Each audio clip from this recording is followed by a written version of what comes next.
বিশ্বনবী মুহাম্মদ সাল্লাল্লাহু আলাইহি ওয়াসাল্লাম বলেছেন, আল হজ্জুল মাবরুর লাইসা লাহু জাযাআন ইল্লাল জান্নাহ।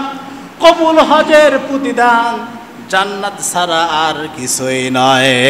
সুবহানাল্লাহ।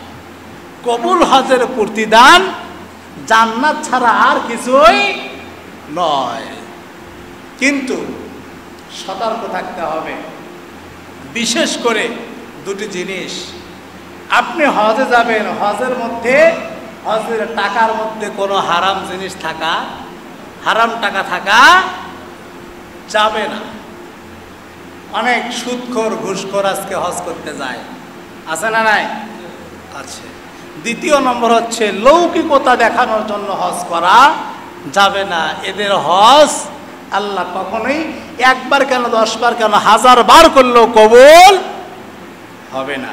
এই জন্য যারা সামর্থ্যবান ব্যক্তি আছে, যাদের উপর হজ ফরজ, অবশ্যই তারা হজ ফরজ হওয়ার সঙ্গে সঙ্গেই হজ আদায় করবেন ইনশাআল্লাহ।